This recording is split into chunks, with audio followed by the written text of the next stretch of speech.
Butch Reed over Koko Beware. I'll bring up Butch Reed in a minute, but I've heard a couple of stories recently that really stunned me, that it turns out that Koko Beware is an absolute stone cold badass, and it's just every fight he's been in, whether he started it or not, and he never seemed to start it, he always finishes. Any stories of Koko just taking people to town? I know he was in a couple fights. Couple of Paul Roma. He and Paul Roma got in a fight in Chicago. I don't know over what. I think it was a slur or something, N word or something came about.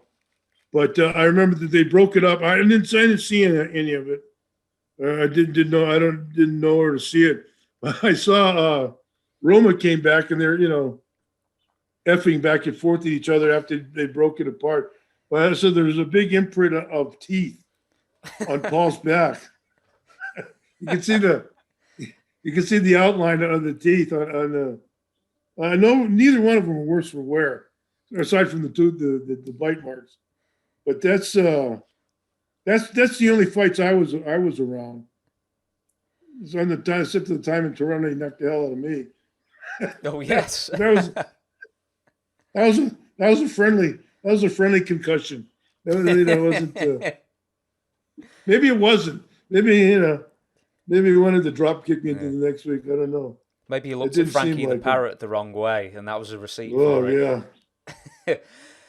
Did you ever hear of the? I believe it was on the same tour that you and Nick Botwinkle had your, back and forth going on with. That Koko smashed the crap out of Jim Troy. It might have been the same tour, I think. Did you ever hear about that? I don't think it was the same tour. Oh, was it a different tour? I know it was a European tour. Well, the tours I was on with Jim Troy, they were in the Middle East, the Kuwait and Abu Dhabi, Oman, Dubai, Qatar. That's when Jim Troy gave him the Middle East at first, and Koko wasn't on that one. I only went on one. Fuji was running a lot of the Middle East tours as well. So, but no, I don't. I read it the other day in some publishing stuff that Koko and Jim Troy had gotten into it. And Jim Troy was allegedly a pretty tough guy. He was a hockey player, and he was seemed to be a pretty rugged guy. But he didn't reckon on the awesome power of, who would have known it, Koko Beware, the toughest man in wrestling all of a sudden. The bad dude. Next match then. Koko was a good. Koko never really bothered anybody though. I mean, not Koko. Yeah, Koko. He never bothered anybody. He seemed to always be, pretty genuine guy. Kept to himself. Didn't. Or maybe if there were black guys, maybe some black guys around. He would hang with them, but we weren't overrun with black guys. SD, a lot of those guys are gone by that time, and I don't think JY and him weren't very close.